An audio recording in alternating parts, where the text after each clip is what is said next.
Bonjour et bienvenue. Alors aujourd'hui, on va pas juste feuilleter un classique. Non, pas du tout. On va vraiment plonger au cœur d'un monument de la littérature, Crime et châtiment de Dostoïevski. Absolument. Et pour nous guider, on a un extrait audio qui couvre un moment en clé, la toute fin du parcours de Raskolnikov, sa chute et peut-être sa renaissance. C'est ça. On le retrouve donc à Saint-Pétersbourg. Il a commis son double meurtre pour tester sa fameuse théorie de l'homme extraordinaire. Et c'est un échec cuisant. Ah oui, un échec total. Au lieu d'être au-dessus de la morale, il est piégé.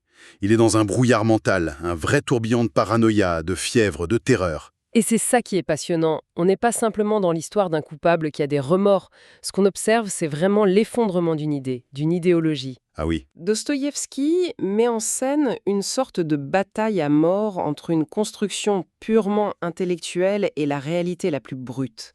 Les émotions, le corps qui lâche, et surtout le regard des autres. et ce chaos intérieur, il est total, hein. La source le décrit comme incapable de se souvenir de ce qu'il a fait la veille. Il perd la notion du temps C'est le brouillard absolu. et il est obsédé, hanté par un personnage en particulier, Svidrigaïlov. C'est cet homme qui a entendu sa confession à Sonia et qui semble le suivre partout. C'est un personnage fascinant, Svidrigaïlov. Il est plus qu'un simple maître chanteur, j'ai l'impression. Oh oui, bien plus. C'est un miroir.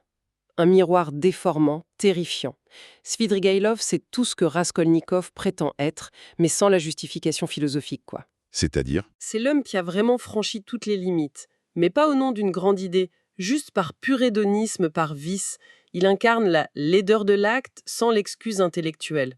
donc en le voyant, Raskolnikov est forcé de voir la part la plus sordide de son propre crime. Exactement. C'est son idéologie, mais dépouillée de tous ses beaux habits. Et au milieu de tous ces fantômes, il y a du réel, qui fait éruption. Son ami, Razumikhin.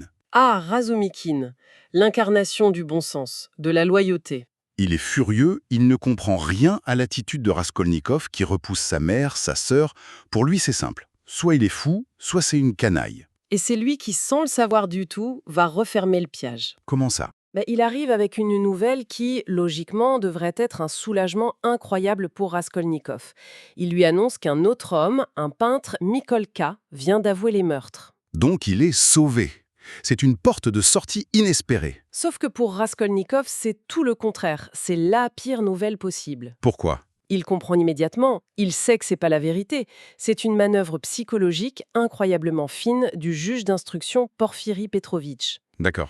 Porphyri lui offre une fausse sortie juste pour le voir paniquer, pour le pousser à se trahir. L'étau, en fait, ne se desserre pas. Il se referme de la manière la plus cruelle qui soit. Et ce piège, il se referme de façon spectaculaire. Razumikhin vient à peine de partir que on frappe à la porte. Oui. Raskolnikov ouvre. Et il se retrouve nez à nez avec Porphyri lui-même. Le juge est là, chez lui. La tension est... Enfin, elle est palpable. Et c'est là que Dostoïevski casse complètement les codes du roman policier de l'époque. On n'est pas chez Sherlock Holmes avec des indices matériels, des empreintes. Non, c'est autre chose. C'est une enquête purement psychologique. C'est presque l'invention du profiling moderne. Il ne cherche pas le coupable, il en est déjà convaincu. Il cherche à démanteler l'âme du coupable, à le forcer à se regarder en face. La scène le montre bien d'ailleurs. Pas d'arrestation, passe un ton menaçant. Porphyri s'installe, il demande une cigarette, il engage la conversation. Presque amicalement. Mais c'est un jeu du chat et de la souris terrifiant. Un criminel moderne, un intellectuel comme lui, se trahit forcément. Et il énumère tous les comportements étranges de Raskolnikov. Oui, son article sur le crime, son malaise au commissariat. Et surtout, ce détail hallucinant. Lequel? Le coup de la cloche. Porphyri lui rappelle qu'il est retourné sur les lieux du crime, dans un état second, et qu'il a sonné à la porte de l'appartement vide juste pour entendre le son de la cloche. Ça ne prouve rien légalement. Rien du tout. Mais psychologiquement, ça révèle tout de son état mental. Porphyri ne lui dit pas « je sais que vous l'avez fait », il lui dit « je sais qui vous êtes ». Mais du coup, il n'a aucune preuve concrète contre lui. Il bluffe. Il n'en a pas besoin, c'est ça qui est génial. Il ne veut pas l'arrêter, il veut qu'il se rende de lui-même. Il agit moins en policier qu'en confesseur. Un confesseur. Oui, il lui dit cette phrase extraordinaire. Il faut à l'homme de l'air, de l'air, de l'air.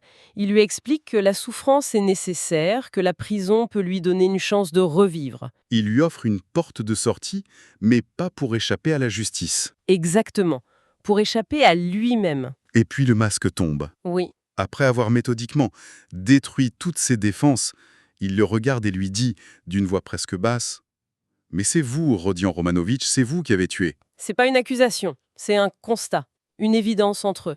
Et il lui donne 2 jours pour se confesser. Il lui promet une peine réduite, mais surtout, il lui présente l'aveu comme le seul chemin possible vers la vie. Une fois que Porphyri a fait voler en éclats sa carapace intellectuelle, il ne reste plus à Raskolnikov qu'à affronter le monde réel, le monde des émotions. Et ça commence par sa famille. Oui, une série d'adieux déchirants. D'abord sa mère. Il ne peut rien lui dire, bien sûr, mais la scène elle est bouleversante. Il lui demande de l'aimer quoi qu'il arrive, quoi qu'on dise de lui. C'est une demande d'amour inconditionnel face à l'horreur qu'il ne peut pas nommer. Et puis il y a sa sœur, Dounia. Il essaie une dernière fois de se justifier, de rationaliser. Je n'ai tué qu'une vermine, un pou. Et la réponse de Dounia est d'une simplicité qui anéantit toute sa théorie. Elle ne débat pas, elle lui dit juste « Tu as versé le sang ».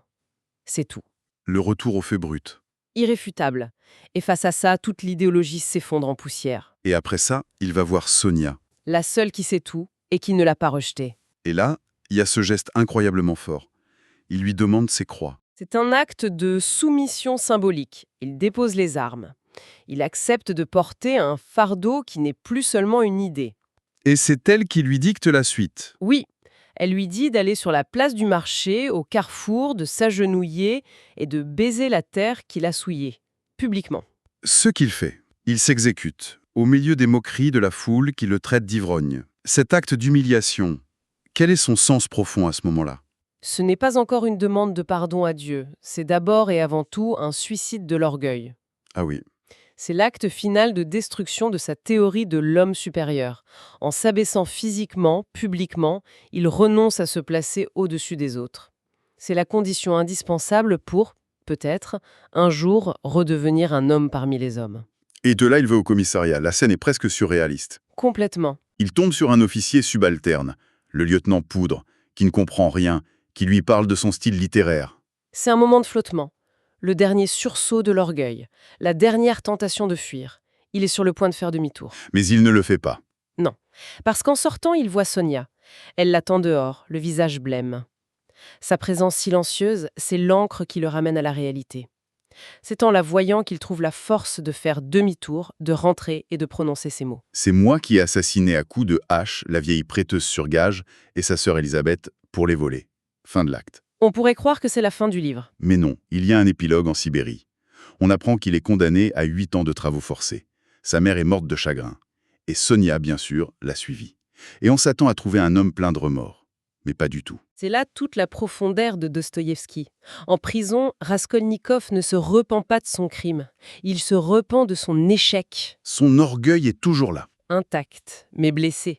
Ce qu'il ronge, c'est de ne pas avoir été à la hauteur de sa propre théorie, d'avoir été faible. D'ailleurs, les autres bagnards le détestent, le traitent d'athée, d'aristocrate. Alors qu'ils adorent Sonia.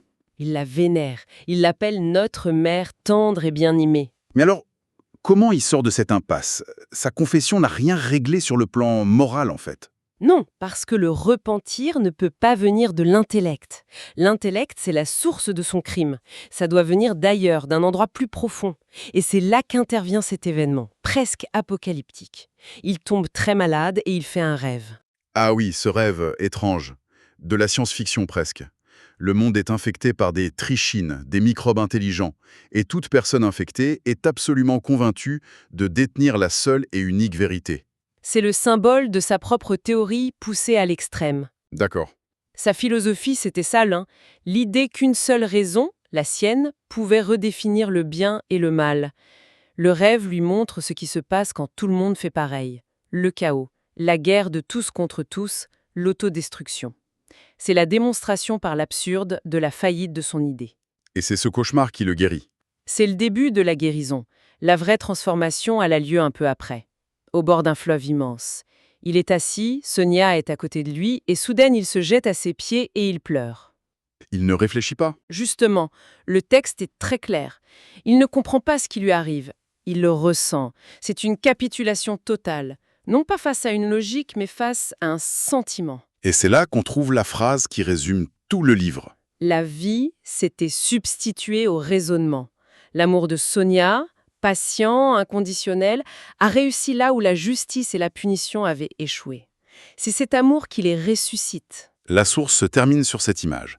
Il leur reste 7 ans de prison, mais ça leur semble être 7 jours. Une nouvelle histoire commence. Mais le texte précise bien qu'elle devra être achetée au prix de souffrances profondes. Quel parcours! De l'arrogance d'une idée née dans une chambre d'étudiants étouffante à Saint-Pétersbourg, à l'humilité d'un amour trouvé au bord d'un fleuve en Sibérie. C'est le parcours d'un homme qui a dû voir son intelligence le mener au bord de l'inhumain pour avoir une chance de renaître par le sentiment. Il ne se retrouve pas grâce à une nouvelle théorie plus juste. Non, il se retrouve en abandonnant la théorie pour la vie elle-même. C'est pour ça que la fin n'est pas une fin heureuse et facile. C'est une porte qui s'ouvre à peine. La véritable histoire de Raskolnikov, celle de sa lente rénovation, ne fait que commencer à la dernière page. Et ça laisse une pensée pour la réflexion. Oui, ça nous laisse avec une vraie question finalement. Ce chemin de rédemption par la souffrance, rendu possible par l'amour sacrificiel de Sonia, est-ce que c'est un chemin universel ? Hmm. Ou est-ce que c'est possible uniquement dans un cadre de foi, un cadre que Raskolnikov et peut-être notre monde moderne a justement perdu? Cette nouvelle histoire qui s'ouvre pour lui, à quoi est-ce qu'elle pourrait ressembler aujourd'hui dans un monde où la souffrance est souvent vue comme un échec à éviter plutôt qu'un chemin à traverser?